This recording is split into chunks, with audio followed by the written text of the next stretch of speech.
Yeah, we're here at Epik Cards and Games in Fort Worth, Texas with Aaron McInnes. And I got what was your placing at this tournament? Second. Second place. It's not first, but that is very good. And you're Thank gonna show you, us Taylor. what you did with it today? Yeah. All right, well, before we do that, any shout outs? WAF for pretty much the entire deck. Okay. So thanks to them. And then obviously Robert and Epik for the very pretty deck. I don't know how to describe this deck. It's just like OCG Tenyi Synchro, but it's like really cool. All right, let's jump into it. So here's all the Brave cards. We're playing 2 Griffin Rider and then 1/1. This is just like really nice. You'll see later with the Red Rose package, you just make Baron before you get to Fiber. So it being a body on its own is really nice. Level 7 is a really nice level with all the level 3 tuners you play. And then to go along with that, we got a bunch of Tenyis. These cards are all really nice. Fisher is broken going second. This card's not as good as it was in the Tenyi deck, or the Sword Soul deck, because locking yourself into worms early isn't great. But it's probably still worth playing. This may change in the future, but I think Vishuda is like a staple, and Atara is really nice as well, just as a free tuner whenever you're playing Open the Brave stuff. We got 3 E-Tellies to go along with that, just for like more extenders, and then the normal summons and like the good stuff. We got 3 Red Rose, 1 Rocks Rose, and Rose Basil Shoot. So this, instead of summoning White Rose like we used to do, we summon Rocks Rose, and Rocks Rose has Basil Shoot, which is just a reborn spell. So if you synchro this and like Griffin, the easy play is, or like the consistent play is, if you open right plus this, you synchro Griffin, and this into Fiber, or sorry, into Baron.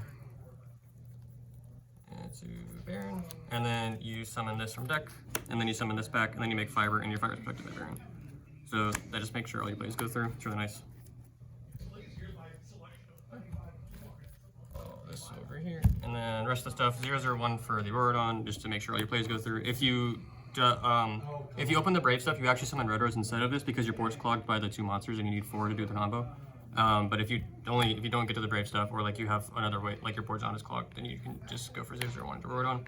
Snow is a send off Shooting Riser Dragon. Then we've got Taya, Longwoln, and Blackout for the Sword Soul part. This gets summoned off Yazi. And then these are the 2 options to add off Chijao. The extra deck has the new Sword Soul monster in it.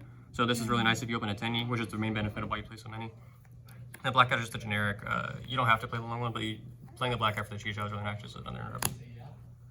And then non-engine, 3 Bell, 3 Ogre. You're gonna notice a trend that they're all level 3 in tuners, just because even if you draw them and they're not good against the deck or whatever, they're just normal summonable tuners. And that's a really big benefit to all of these cards.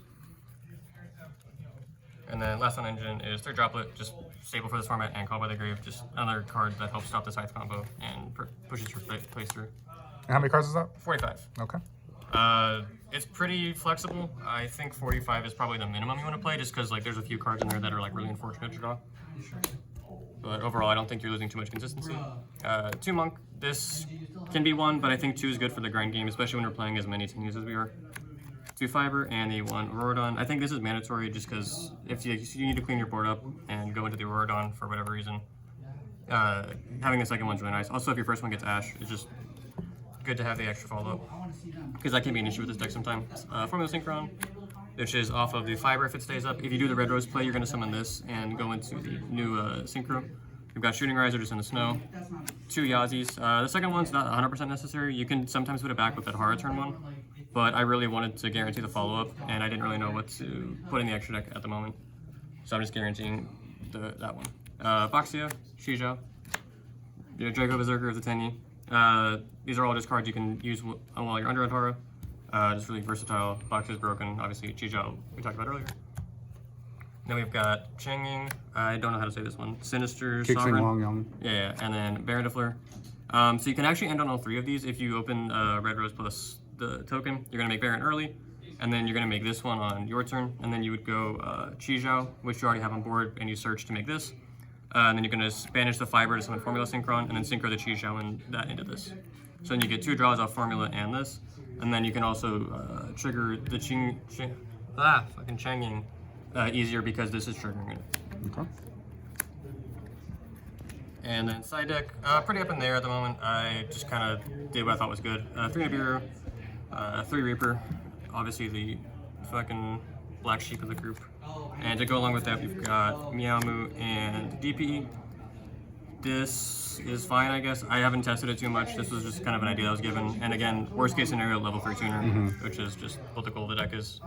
You would take out Formula Synchro for this if you were going second. And then Pankratops, I needed a 15 side deck card. It's relatively versatile. And again, level 7, so it just makes that nice. And then 3 Storm and 3 Cosmic for more back row stuff. All right. That is good. No red reboot.